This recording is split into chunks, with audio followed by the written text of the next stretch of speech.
considered on Wisconsin Public Radio. I'm Brady Carlson.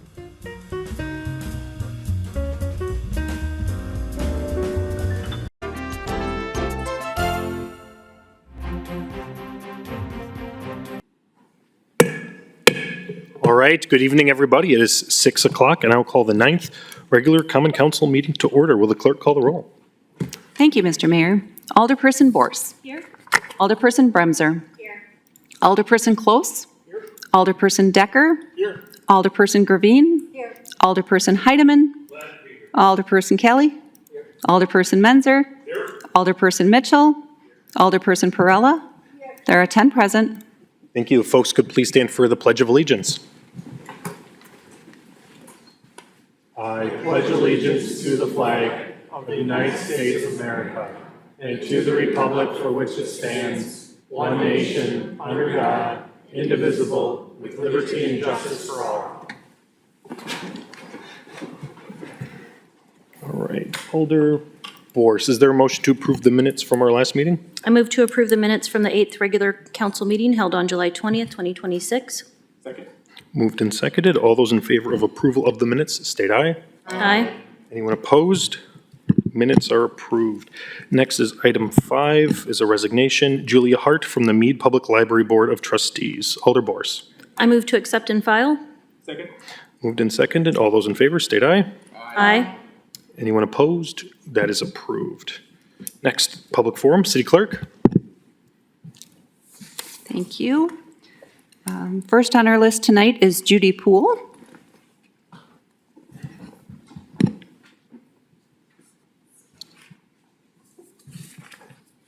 And then Judy, name, address, item you're speaking on, and you'll have 5 minutes. Okay, thank you. My name is Judy Poole, and I live at 18 Ashwood Drive in Sheboygan. I'm speaking on Resolution 642627. What it says at the end of that is, of the amount levied by Sheboygan Area School District, insert about $7 million, is for the purpose of private school vouchers. I believe in truth and transparency when it comes to our tax dollars. However, I feel that by sharing one piece of what is a very complex funding formula will only cause more confusion for our taxpayers.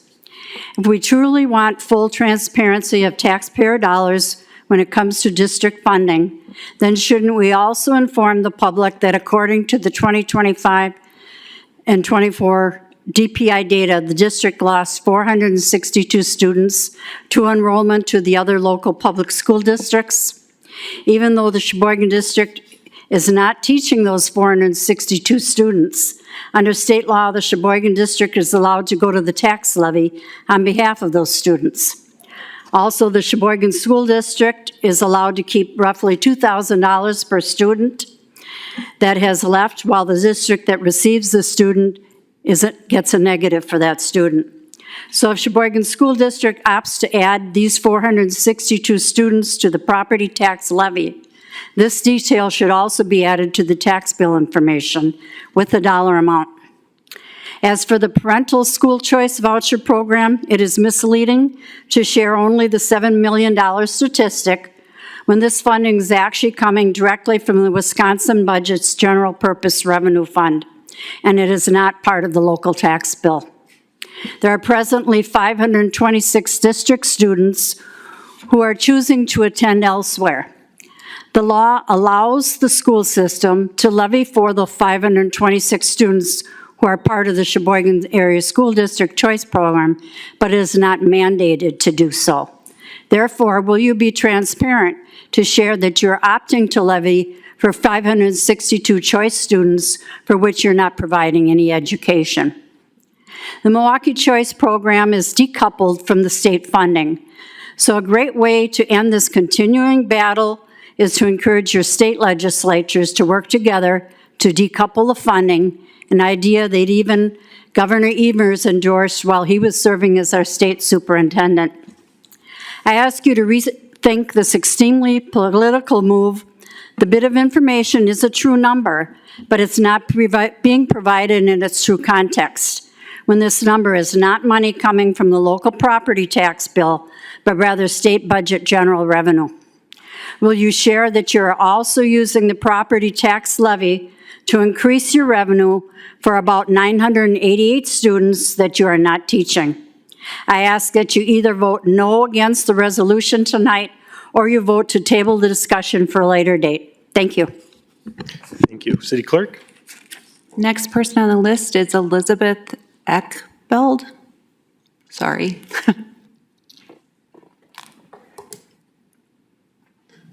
Elizabeth, name, address, item you're speaking on. You have 5 minutes. All right, I'm Elizabeth Eckblad of 4727 South 12th Street, and I'm speaking on item 21, resolution number 642627, regarding the school choice, as Judith just spoke about. This resolution has no place in a homeowner's tax bill mailing. If you allow the school district to pay to have an insert in this mailing, what prevents any other organization from funding that same endeavor? Obviously, you can vote on it, but this just seems like it does not have its place. If you claim that this relates to the taxpayer funding, then we might as well send the entire city budget and spending of every single tax dollar, not just this small chunk regarding vouchers. This resolution to me sounds very politically charged and does not maintain the intended nonpartisan stance of the Common Council of the City of Sheboygan. When you bring politically charged resolutions mimicking other cities, as advised by partisan members of the state government, you are not doing your job to represent the City of Sheboygan without bias for the purposes of our nonpartisan legislation. This resolution, to me, pushes a liberal agenda as an effort to soft sell the idea of completely abolishing the school choice voucher program as a means of purposefully upsetting people about their taxpayer dollars and how they're being used for this very specific thing without any actual context. And I really appreciate the context that Judith gave us. Voucher students actually receive less funding per student than the public school students, according to the DPI website, and my personally lived experience in a voucher school. If the voucher program goes away, and parents choose to make the sacrifice to keep their children out of public schools, the money that is going to those voucher seats does not automatically go to the public school seats here in Sheboygan. So your efforts to upset people by the amount of money being taken away from public schools in Sheboygan is not actually an accurate representation of the situation. You state that the resolution is in the name of transparency. However, I think we need to be transparent about why your residents are choosing not to go to your public schools when they are given the choice, whether that's through the voucher program students or going to another public school. Voucher schools have higher graduation rates and test scores than the public schools of the same areas, according to the DPI report cards. And that is not because they have bigger budgets. In fact, I teach at one of the voucher schools, and we at parochial schools in Sheboygan have much lower teacher salaries and money available to fund our educational endeavors, and yet we have higher success rates. School vouchers have only been around in Sheboygan for about 13 years, and graduation rates and test scores were still higher in the private and parochial schools before the voucher program started. Funding being stolen away from the public schools, I don't think is the issue here. Parents want the best education for their children. School choice vouchers enable parents of lower economic status to choose where their children attend school when they otherwise would not be able to afford that choice and would automatically be put in lesser school situations purely based on socioeconomic status. If you fall within the income limits for school choice, you also qualify for SNAP benefits or food stamps in the state of Wisconsin. Why would you force people of lower socioeconomic status to have lower graduation rates and test scores forced on them? So instead of publishing the amount of money that Sheboygan voucher schools receive and pretend that it will fix the issues in our public schools purely based on finances, perhaps you all ought to look at why people are not choosing to go to your public schools and why test scores and graduation rates are lower in those public schools according to the DPI website. Thanks. Thank you. City Clerk? Michael Burnett. Mike, name, address, item, 5 minutes. Mike Burnett, 611 North Water Street, item number 24. And it's not the school thing. But I will mention on the school thing that it's kind of like there is really no such thing as it is a public school district, but they're all our school districts. There is no just one anymore. But on what I'm talking about is the Weeden Creek thing, and I'm all good with it. I know your people want that. Northland needs to grow, and basically the town of Wilson's probably cool with it because I mean, you can see the patterns. You're basically industrializing out the corridor over by 43. It's good, good, good. My only issues with it is that technically your bad key notice was FUBAR. And it's kind of like, I don't care that the number was wrong, but it's like you have to go more specific and tell me where you're going on properties and this and that. And it's not that you're doing anything wrong. You're driving around. There's only so many things under development. We know basically where you went. But it's something you got to list and basically so people can go along because you're going to be voting on that ever so not controversial item number 24, which is probably going to pass unanimously. Good, fine. But it's like, but bottom line is you shouldn't be together as a group driving around unanimously in your party bus. It's just that. And the other thing on it, when you make it sound the grassrootsy, this and that, it isn't like the dude had property sitting out there and said, geez, I'll take grandma's property and we'll just move Northland out there. It basically, you got Three Stripes LLC, which is not Adidas, by the way. It's basically the registered agent is David Gass, who used to be on your redevelopment authority, and his own personal bio still says he is. He is not, but it's just optics on thing. It's basically you have your old RDA guy helping the guy do this, that, da-da-da-da, whatever. It's what it is, but it's how you roll. Have fun. Thank you, Mike. City Clerk? Mackenzie Petrie Rust. Mackenzie, name, address, item you're speaking on. You have 5 minutes. All right, Mackenzie Petrie Rust, 1428 Nevada Court. I am speaking on issue 21. I'm a public teacher, but I'm speaking in my own personal capacity tonight. I am here in support of this resolution because I believe it's important the citizens are informed and educated as to how their property taxes are being utilized in the city and by public and voucher schools. Many property owners and homeowners, including myself, have seen increases in their property taxes due to inflation. I know there are many members of the community wondering why there's always more of an ask for funding and never enough to go around. But many of these same community members are unaware that their tax dollars and funds that Sheboygan Area School District receives from the state are funneled to private voucher schools.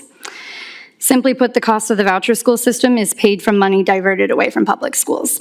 In the 2025-26 school year, the total tax levied by the school district was $31.7 million. But of that $31.7 million, $7.2 was diverted away to private voucher schools to pay for their separate educational system. This is an increase of $712,000 compared to the levy amount for voucher schools the year prior. 10 years ago, the amount going to voucher schools was only $750,000 in Sheboygan. So I just want you to think about like how much this has expanded in those 10 years.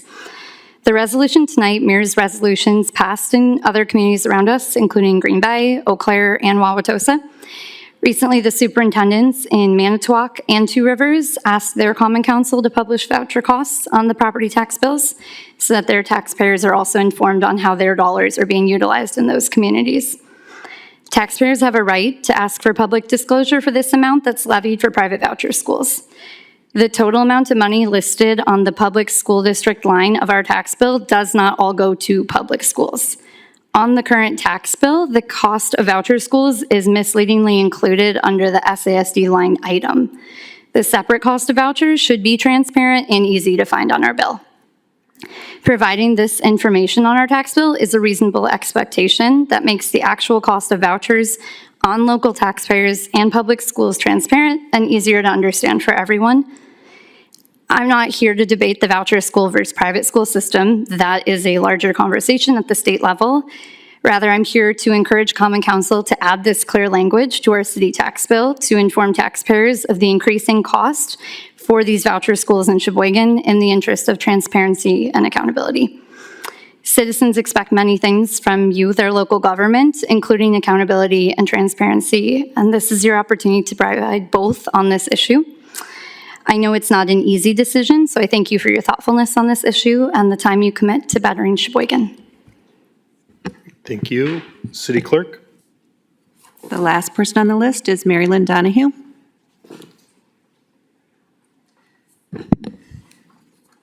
Mary Lynn, name, address, item you're speaking on. You'll have 5 minutes. Good evening. My name is Mary Lynn Donahue. I live at 418 St. Clair Avenue in Sheboygan. I'm speaking on agenda item 21, and I come to you in my 11th year serving on the school board of the Sheboygan Area School District. I am speaking in favor of the resolution tonight that provides information to city taxpayers about where a portion of their tax dollars is being directed, specifically as relates to taxpayer funding for private schools. The proposed note for the tax bill insert is informational. It is about transparency and public understanding. It simply states, quote, of the amount levied by the Sheboygan Area School District, X dollars is for the purpose of private school vouchers, end quote. In 2025, that amount was $7,285,000. Now, there are many debates and arguments about the private school voucher system. Contrary to a previous speaker, the $7,285,000 does not come from general purpose revenues. It did in the very first year of the voucher program, but since 2015, it has come directly from Sheboygan area taxpayers. Please note that this resolution has nothing to do with all of the debates about private schools and voucher schools versus public schools. The resolution doesn't change anyone's taxes. It does not speak in favor of or against private school vouchers. It doesn't change how the state budget funds private school vouchers. What it does is simple. It ensures that taxpayers receive information about how state-mandated private school voucher payments affect how much they pay in property taxes. Providing this information about voucher payments is about transparency and public knowledge. And as it has been much discussed in this chamber and around the community in recent months, trust is not built by keeping people in the dark. Thank you. That concludes our public comment for this evening. Next, item 7, presentation from the city administrator on the 2026 facilities assessment. City administrator. All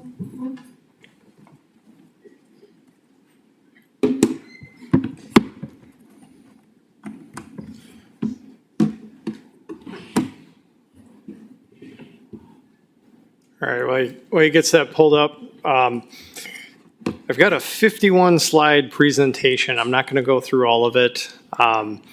So essentially, this is we hired the Concord Group in May of 25, and they spent all of 25 going through and assessing every facility that the city owns to try to come up with an index because we don't have a basis for long-range planning.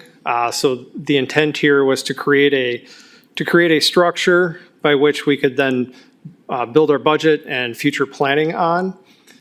So just a couple of the conditions. So the objective was to conduct a facility condition assessment of all physical infrastructure assets. So this isn't getting into roads, bridges, things like that, but rather all of the buildings, facilities, park, shelters, every standing asset that we have, creating an index of all of those. Key outcomes and purposes was to develop the Concord View, a digital capital asset management system. We have that set in place. Staff is utilizing that and incorporating that as we speak. Compiled all the detailed data on every single asset is included in that.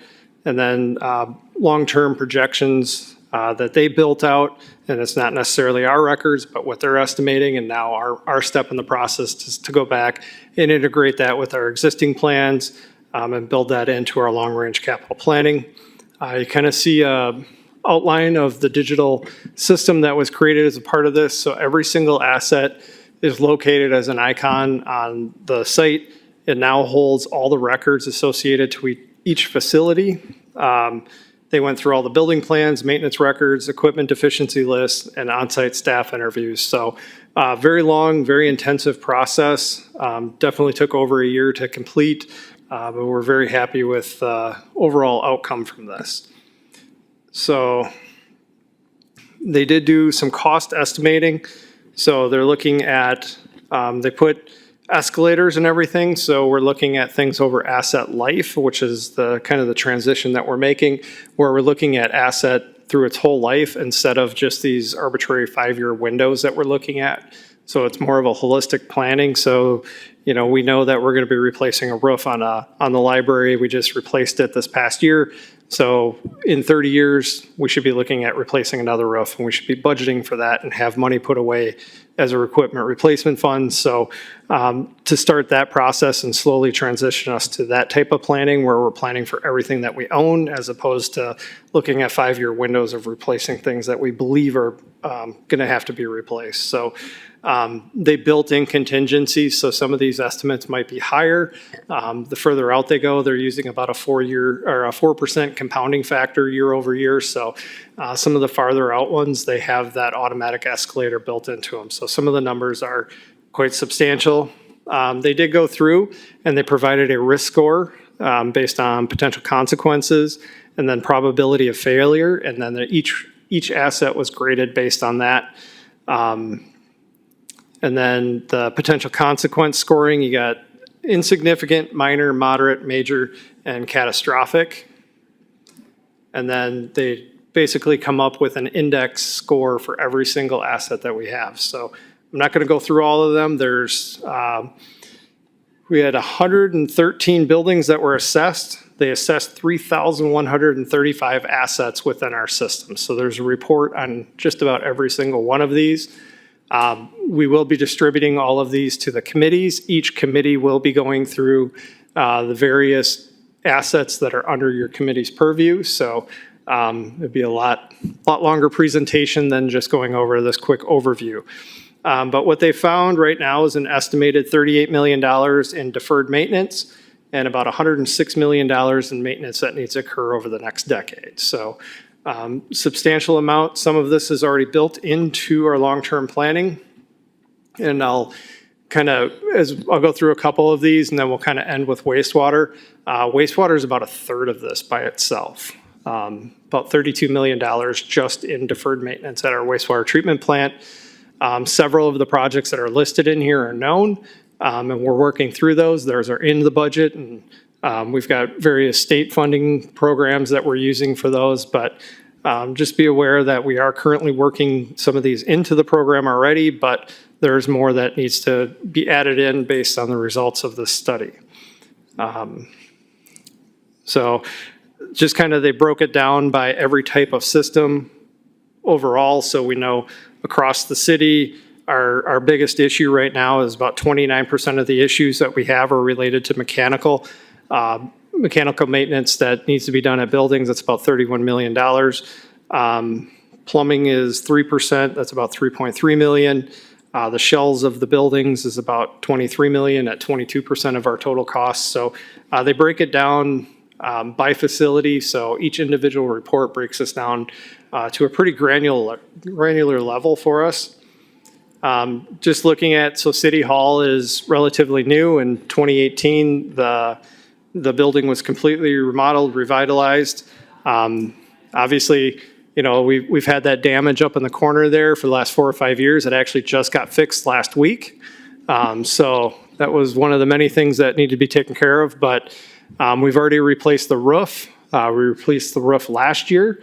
So that roof lasted about 6 years and we had to replace it. So not everything goes according to plan. Sometimes things fail sooner. So we have to address those. Right now we have an RFP out for the planters out front where the pavers have fallen off and they continue to fall off. So we're looking at some different solutions to address that. But as you can see, we've got overall the facility is in good condition. However, you know, we've got a lot of, like the electrical system, they're looking at about 1.2 million in future costs that we're going to have to incur to upgrade the system to get it to where it needs to be, and break down by facility. And then they break down, so they've got mortar joints need to be repaired, $15,000, window and wood replacement, about $23,000, and they go all into wall finishes, retrofitting lighting fixtures, things like that. And we've got this through every single facility.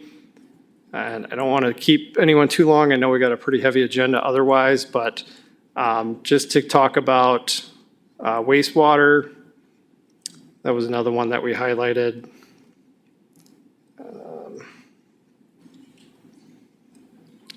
And we will make this available online, just so everybody can see this, and then the individual reports ultimately, once they go through committee, we'll make them available online as well. But wastewater, like I said, is about a third of the 10-year capital need. Just under $32 million of deferred maintenance there. Pretty significant. You know, we knew about a lot of these. We do have a lot of these already in the works. I know, like the Kentucky lift station, we have that. We already received some state funding for that, Clean Water Fund funding, and then a portion of forgivable grant that we're doing that. I believe next year is when that gets bid out. I believe is that next year. So a lot of these projects are already in there, but the process as we move forward is going to be consolidating the findings here into what's already established and then building out. So we're probably looking at about a 1 to 2 year rollout period of taking all of these findings. Obviously, we need to change the way we're doing our capital accounting. So we're working with finance on that step right now.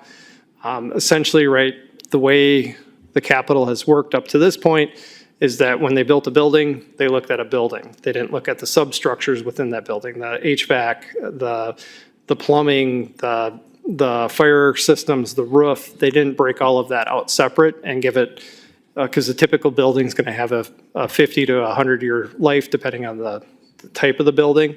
So we're going to be looking at breaking out these replaceable structures and depreciating them separately so that they're tracked more accurately and can then be budgeted for and planned for in a better manner. So with that, I won't go through any more unless anybody wants to dive in, but we'll be going through these in detail on every single breakout report, unless there's any questions. Any questions from Alder Perla? Yes, I'm just curious about, so you mentioned that the wastewater facility is most likely taking, if I understood correctly, 1/3 of the projected capital improvement, 10 years projection, correct? Based on this assessment. So wastewater treatment plant is funded through user fees. So a lot of these are planned in. They just might not have made it into the overall capital plan yet. So yes and no. So we're not gonna, we generally don't do like a levy or do a bond to fund those. They would be wastewater bonds or they would be user fees. So those are funded in a different manner. So when we're looking at this aggregate, it's all special revenue funds. This is all funding in the city regardless of its source. So when they're saying about 109 million and we're saying about a third of that is related to the wastewater treatment plant, that's just that funding source specifically. So there may be other funding sources that fund some of these other areas. So that'll all be identified in the capital planning. So this isn't just, we don't want to get people scared about this number. It's a huge number. But the reality is these are maintenance things that have been deferred or just not planned for. So the goal here is to come up with a method. There might be grant funding sources. There may be other sources that are not property taxes that would be put in here. And that's what we'll be working towards to better inform and better plan as we move forward in our budgeting process. Just one brief follow-up. Yeah, so first of all, I appreciate that the city is doing that and that has gone through that effort, because that means we are looking on long-term instead of working on needs as they arise. And we know they arise, so we need to be prepared, and I appreciate that type of approach. I'm just curious about what are the biggest, if you can give us a snip on that, what are the biggest projects that will take most of these, that constitute the biggest needs for the city in the next 10 years? If you can identify 2 or 3. The wastewater treatment plan, hands down, is in the worst situation. If you look at, useful life, let's see, the wastewater influent building, they don't have a location on this, but useful life was 21 years. It's 21 years over its useful life. We've got some infrastructure that was put in, like the wastewater admin building, useful life was 40 years, it's 6 years past. It hasn't had any major renovations. One of the issues that we run into of doing any renovation to that building is the entire exterior is asbestos. So there's not really going to be any project that we can do that maintains that existing shell. We're going to have to replace it in some way. So just to do minor upgrades of facilities like that are going to be major projects just because of the material that they're made out of. So, each facility, we look at, I believe the library, I believe the HVAC system is original. And we've got some electrical upgrades that need to go on at some of the facilities. So each facility has more high impact. That's kind of identified through the report. They're not necessarily critical at this point, but if we're going to make a change in some other area, we're going to have to upgrade those as well to come along. So I'd say that's a multifaceted answer that I can't really answer directly. Yeah, you did. I understand you cannot go through that in details, but I have one more follow-up. As far as the library, so the library has been assessed just like any other building, right? So it is part of these projections. Yep. Yeah, there's a full report. I believe that was provided over to the library committee. And then, all these reports were provided to the various oversight committees. This is kind of the start of now our facilities director, Hugo, is going to go in and meet with every committee and go through these reports to discuss kind of future plans, how we're going to work it into the longer range capital plan. And then we're working with finance to work our way through all of that. So every single structure that falls under the umbrella of the city, all 113 facilities and the 3,000 ancillary equipment pieces were all inventoried, indexed, and given a location. And that was one of the issues. We didn't ever have a full breakdown of where all of our assets were or the condition of them. Thank you very much. Alder Decker. Thank you, Mayor. Quick question. I just wanted, were there any of the facilities that surprised us in a positive way or a negative way? I mean, is there where we thought, well, this building is in pretty good shape and it's maybe not in as good a shape, or maybe one we thought, well, this one's not in the greatest, but once they really dug down deep, it actually was in better shape than what we anticipated. Is there anything that's on that? Yeah, I think we had probably two facilities that are presented here. I know from the Department of Public Works, I know that often the committee would always hear about deficiencies with that building, but overall the rating index on that building is pretty good compared to what we actually were expecting. So that one definitely came in a little higher. Obviously, we just replaced the roof for about $2.5 million last year. So that was a huge part of what the deficiency was with that building. Still some electrical issues, electrical upgrades that need to take place. We've got definitely some rotting, things like that are going on with water and salt getting in on the inside on the steel. So, but a lot lower risk score. And I think the other one that, despite being a very old facility, but is actually in really good shape is the transit facility. So I know the respective departments were expecting that there would be a higher risk score, but both came back as in relatively good shape. They came back at a 0.3, which falls into the fair category with the age of the building and lack of overall maintenance that's kind of took place there. Not nearly as bad. It's on the higher end of the fair category. So I think library with like the HVAC system, that was a little surprising that it was actually the age that it is. So that'll bump it up higher. Overall, they're at a 2.8, which puts them down into the poor category, which obviously when you look at the exterior of the facade, it's a well-maintained building. And we have a lot of the public is in there. There's been a lot of different investments, through the library board and from council. We just put a new roof on. We just updated all the caulk on the exterior, which is about every 20 years we have to do that. But when you kind of dig into it, the HVAC and the plumbing, definitely getting to the point that they need to be replaced.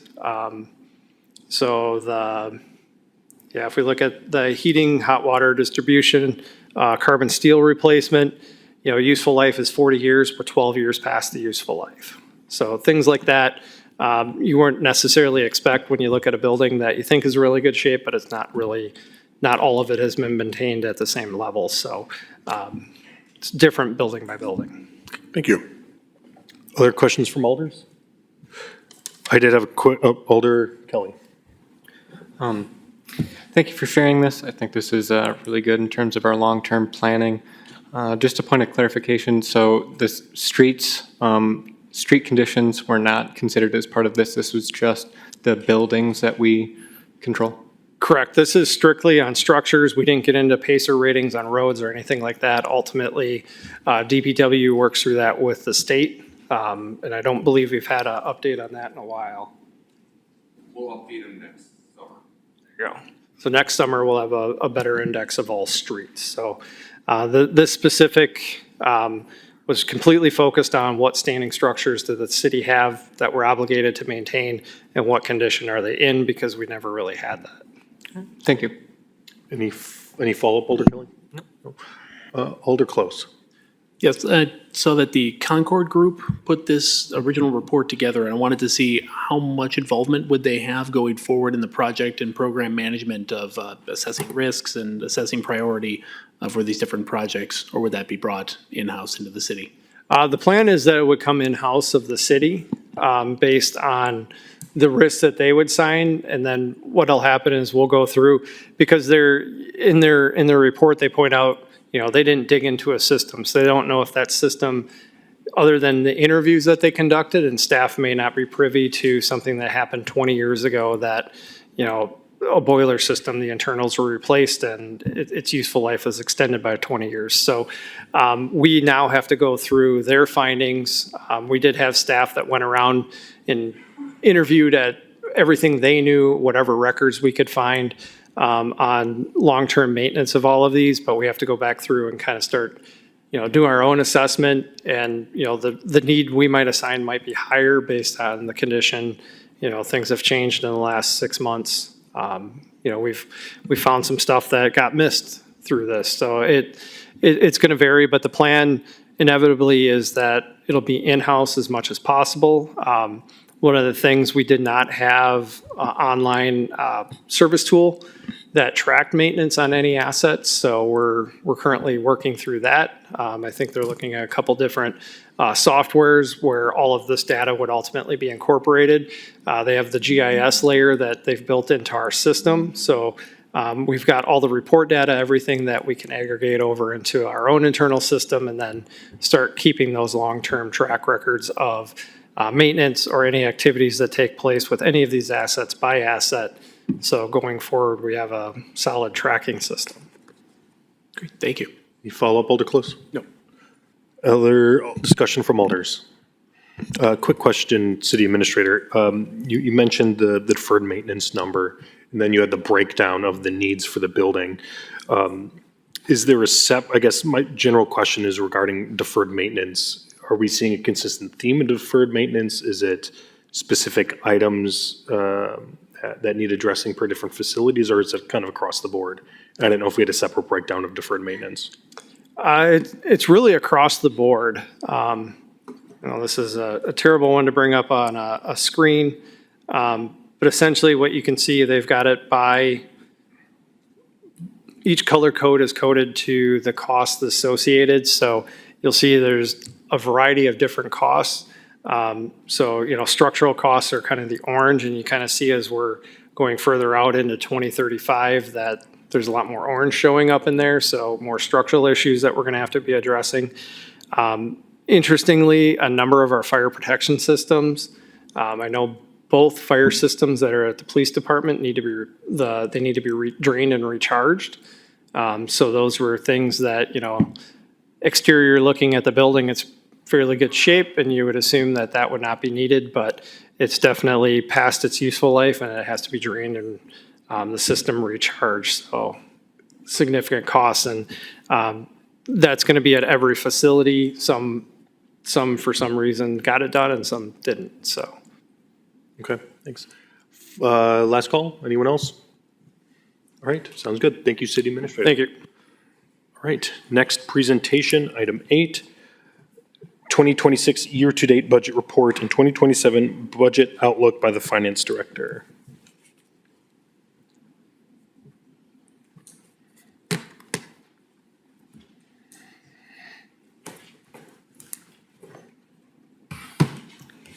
Good evening, everyone. As just mentioned, my name is Caitlin Krieger. I'm the Finance Director for the city. And today, based on our budget schedule that was presented several weeks ago and approved by the Common Council, I'm here to present a very brief year-to-date budget report and 2027 budget outlook. I'm focusing on the general fund in my presentation today because that is the main fund that the city does go through with the accounting for any general purpose that the government body does provide. So this is police services, fire services, administration, public works, quite a few of the normal functions that come through and are provided from the city.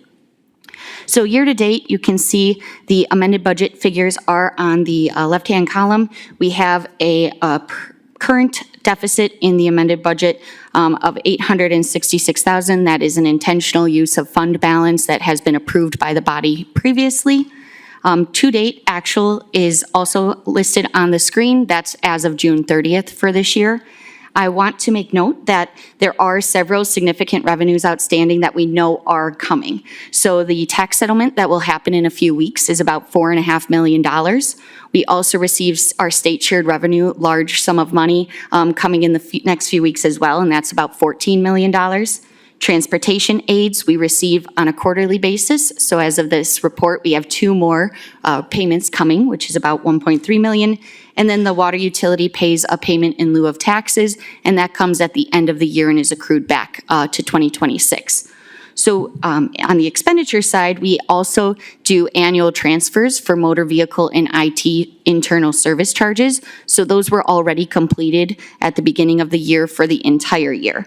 So though it looks like the revenues is behind schedule as of June 30th, if we take into consideration those known revenues that are going to be coming in the next few weeks, we are actually at 86.8% of budget for 2026. There are several revenue lines that do lag, including ambulance revenue and things of that nature. We expect to continue receiving building permit revenue and those types of sources as well. So we are looking good on the revenue side. If we take out half of the annual transfers for motor vehicles and IT, we are at about $20.5 million or 43.8% of budget as of June 30th. So even on the expenditure side, we are looking very well on the 2026 year-to-date budget. I won't go into every line detail here, but this again is just showing those categories of the revenue broken down based on the category that they fall into, taxes, intergovernmental revenue, those items. And as I mentioned previously, the intergovernmental revenue, for example, looks low as of June 30th because we're about to get that additional $16 million in a few weeks. And also on the expenditure side, it shows the 47.12. I mentioned the 43% because that is, again, taking into consideration that we've done a full year worth of transfers to IT and motor vehicle. All the other funds do look in line with what we'd expect. Purchase services is a bit higher than we would anticipate so far this year, but we are still on track, like I said, with removing those interfund transfers. When we look towards 2027, these are a few things that we look at every year, including our levy limit. That is a state-imposed restriction on what we can levy for. So the statement of changes in equalized value or net new construction, that gets posted around August 15th. I believe last year it was August 8th. So that actually determines how much we can increase our levy by. So we are still in the preliminary process for the 2027 budget because so much is unknown at this time. So that will be a factor, and then we will adjust those based on the reports as soon as we get those from the Department of Revenue. The state shared revenue, part of Act 12 that passed several years ago, did increase the amount that the city receives from the state each year from the municipal aid and the supplemental municipal aid. We are expecting approximately a 2.2% increase for 2027, which equals that $274,000 number that you see on the screen. And then related to that Act 12, because there is that additional revenue, there were stipulations that were put on those funds. So we are required to continue our maintenance of effort for law enforcement and fire protection or emergency medical services. So that's an annual certification that we do saying that we are not reducing funding for staffing in those departments. And lastly, another item that we look at every year is the expenditure restraint program. The city has been participating in this program for as long as I'm aware of, and it ties the amount of expenses that you can increase for the city to the consumer price index and a percentage of the net new construction. At this point, we're looking at a potential restraint of 3.1%. However, we're waiting on July and August CPI to be released in order to finally get that number and have that final calculation. Related to staff and wages benefits, WRS or Wisconsin Retirement System has put out their increases for employer contributions or decreases in the case of the police department. So you'll see there's a net change of a 0.05% for general employees, actual negative, over a quarter percent for police, and increase on the fire side. So again, that is a percentage of salaries. So that's not just a flat percentage increase of a rate that is based on salaries. So we'll have to see and include that in our next year budget. We have the non-represented employees are currently in our employee handbook and financial policies as being tied to the cost of living rate increases for Social Security. At this point in time, we are looking at, Social Security is looking at 3.7 to 3.8% increase for 2027. The city does look at a 5-year rolling average, so we will take that into consideration when we bring that forward for your consideration. Fire contract has a 3% already settled on for next year. Transit has 2.75% increase for next year. And both police union contracts actually expire at the end of this year, so we don't have any data available for potential increases on that side. Related to health and dental insurance, I know that the HR department are currently working with our vendors and negotiating for those rates as we speak, so we should have some more information in the coming weeks.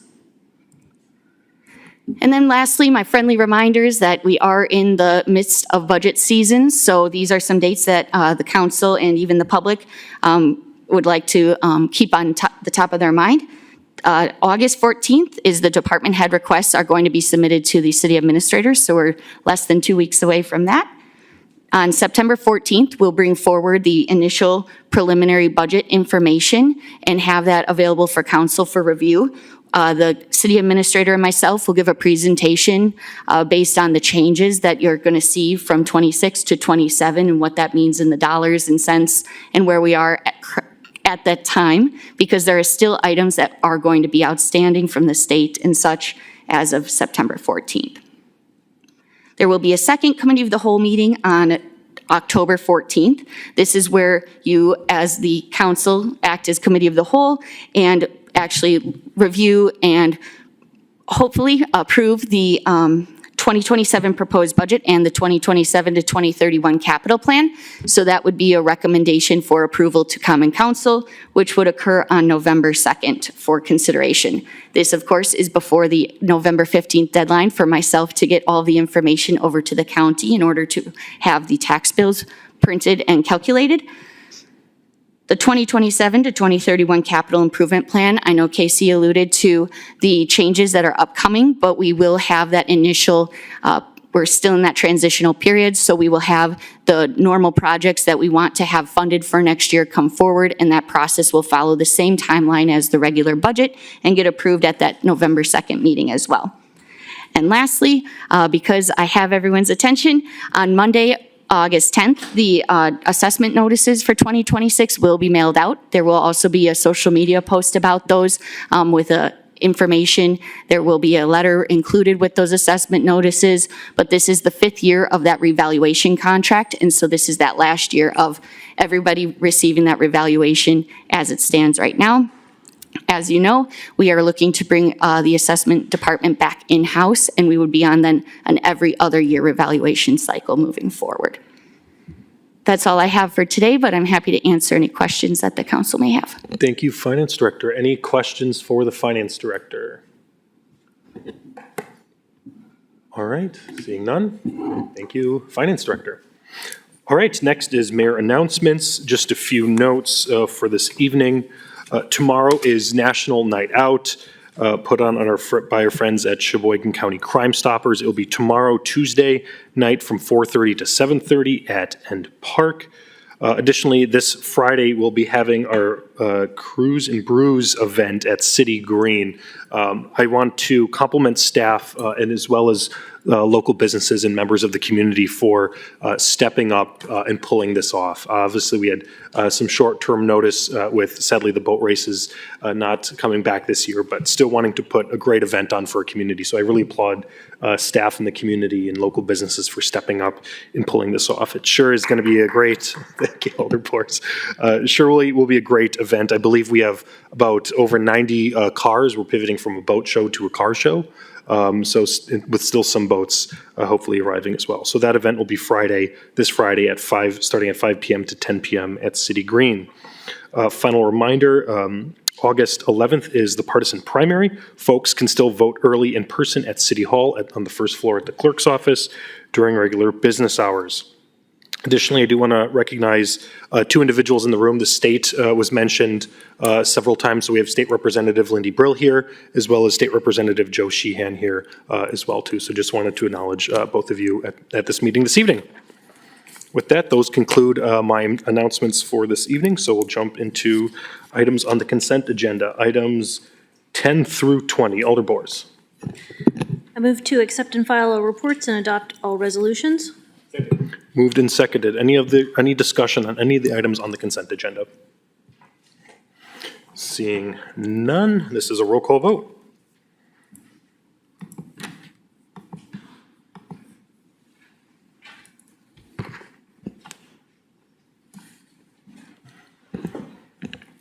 Ten ayes. Those items are approved. Next, item 21, resolution number 642627 by Alders Mitchell and Prella, supporting transparency for taxpayers regarding state mandated private school voucher funding. Alder Prella. I move to approve. Second. Moved and seconded. Under discussion? Alder Decker. Thank you, Mayor. I just want to have a couple comments that I wanted to throw in for this tonight. We are not here tonight to debate the pros and cons of vouchers. That's for our state legislature and to debate and decide on that. What we are here to decide is if we want to have transparency as to where tax dollars we collect are distributed. We currently show what part of our tax bill goes to city proper, the Sheboygan Area School District, to Sheboygan County, and to Lakeshore Tech. Would we want to remove one of those entities from our tax bill? Of course not. We want to know. We want to see those things. If tax dollars are not going to a separate entity, should not our citizens know where so they can be held accountable, as all other entities are? We are not the only community to make this commitment. Green Bay, Two Rivers, and Manitowoc are also moving forward to bring transparency to their tax bills. I do question those who oppose this. Why do you not want taxpayers to know what portion of their taxpayers fund this program? What was $700,000 10 years ago is now $7.25 million. Do we not want our taxpayers to know where $7.25 million of their tax dollars are going, and how much of it is their portion? Thank you, Alder Decker. Alder Prella. Yes, I just want to add that this is just a small measure that the city has, that we have the authority of doing. We don't have much power on this, but at least we can increase the degree of information we provide to our constituents. That's a small thing that we can do, a small measure that we can take, and that's the way I look at it. It's a measure to inform the constituents, as not many people know that that taxes go to private or voucher schools. It's not that public of information. So to me, it is actually, we do a good service with this, adding this text to the annex to the property taxes. Thank you. Alder Bresmer. Thank you, Mayor. I just want to make a comment. I find that this amendment ensures that taxpayers understand how their tax dollars are allocated. And I feel that anytime we as a municipality can use transparency and provide information to people regarding where their tax dollars are going, we should provide that for them. So I support this amendment and hope that this amendment and its wording helps establish more transparency and trust between the residents and the city. Thank you. Alder Porse. Thank you, Mr. Mayor. I would just echo what my fellow alders have said thus far. I think that there's been some supposition and comments that were made that this is a partisan issue, and while the topic of school vouchers in general may be, again, I think this is strictly about transparency. That is my only motivation in supporting it. I do think that knowing that the total for school funding is on there, this is a big portion of that, and we should see that listed on our tax bills. Thank you, Mr. Mayor. Thank you. Alder Heidemann.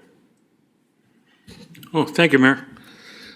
I want to point out that the resolution 642627 was not written by the individuals that are on the sponsors that are attached to this resolution. I believe this resolution came from the mayor's office because that committee, Alder Mitchell, voted against it. So why would you present a resolution that you're going to vote against? It makes zero sense. In fact, I thought he gave a very good argument as to why we shouldn't be approving this. Again, we have 6 districts in the city of Sheboygan that all have schools. Okay, there's 4 of us that don't. Alderman Perella has more schools than anybody that use a voucher system to provide an education for people that need it. Okay, so why you need to have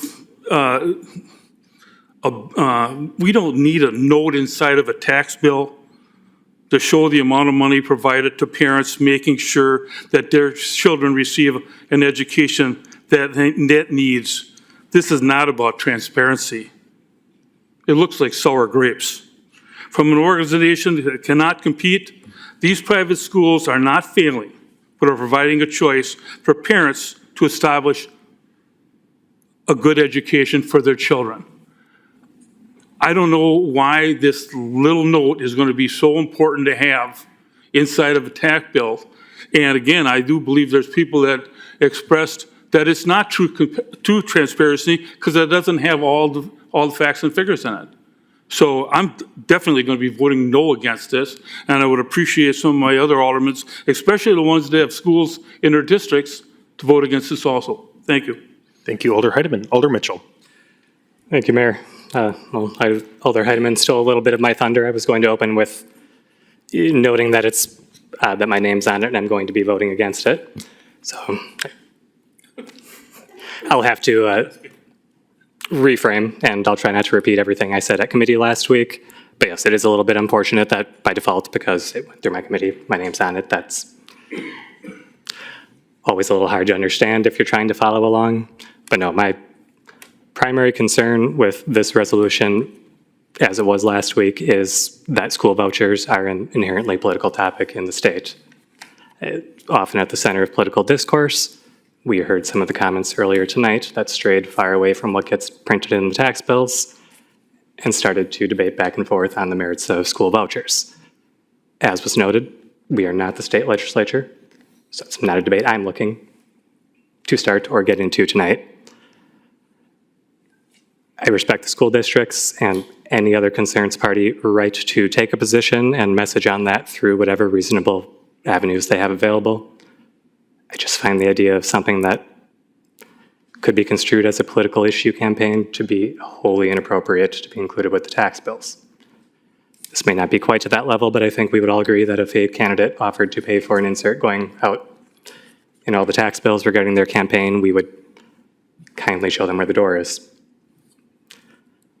So again, if this was one leg of a larger transparency effort, one small piece of it, that might change my perspective, but I said that last week too, and I haven't picked up any new information since then that that is the case. And as such, it still feels inappropriate to be in the tax bills. Thank you. Thank you, Alder Mitchell. Alder Gravine. I would just like to add that the city of Sheboygan would be following other municipalities that have added this directly to their tax bills. I would prefer to see it on the tax bill itself, but because the county prints up our tax bills, it'll be added in the separate flyer.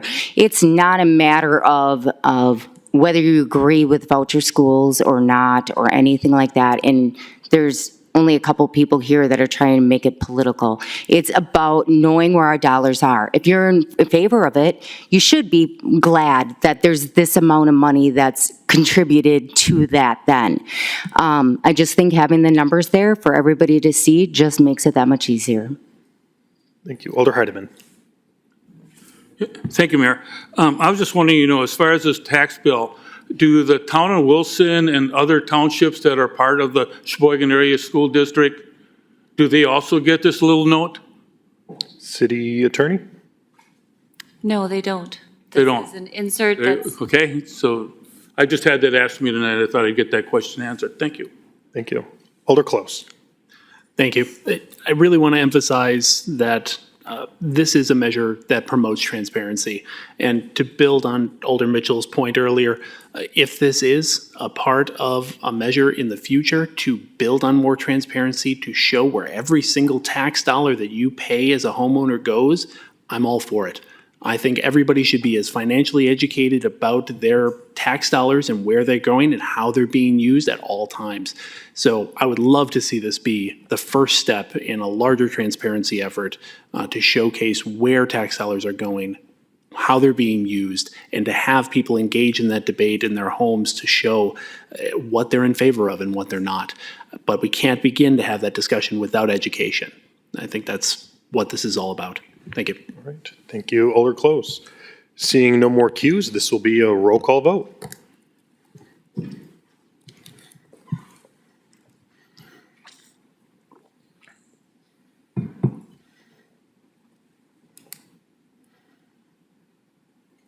Seven ayes, 3 noes. All right, that item is approved. Next, item 22, General Ordinance Number 102627 by Alders Decker and Kelly, amending sections 48-2 of the Sheboygan Municipal Code as to update the filing fee. Alder Decker. Thank you, Mayor. I move to adopt the ordinance. Is there moved and seconded? Under discussion. All right, seeing no cues, this is a roll call vote.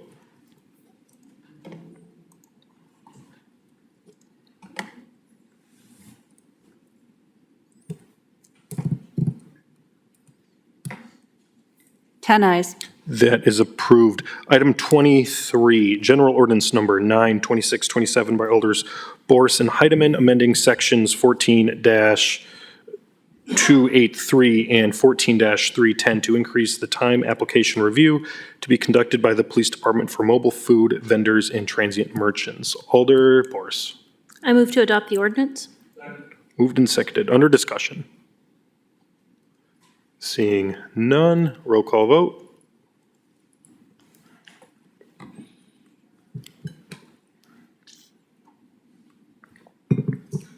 Ten ayes. That item is approved. Next, item 24, General Ordinance Number 8-2627 by Alders Heidemann and Close, annexing territory of the City of Sheboygan, Wisconsin, land along County Highway A and Weeding Creek Road, Sheboygan. Alder Heidemann. Move to approve. Moved in second. Under then- discussion. Under discussion, Alder Heidemann? I want to welcome Northland Plastics to the 10th District. It keeps growing, so any of my neighbors that are in the 10th District, we're only getting bigger. So, and that's a good thing. Thank you, Alder Heidemann. Any other discussion on this matter? Seeing none, roll call vote.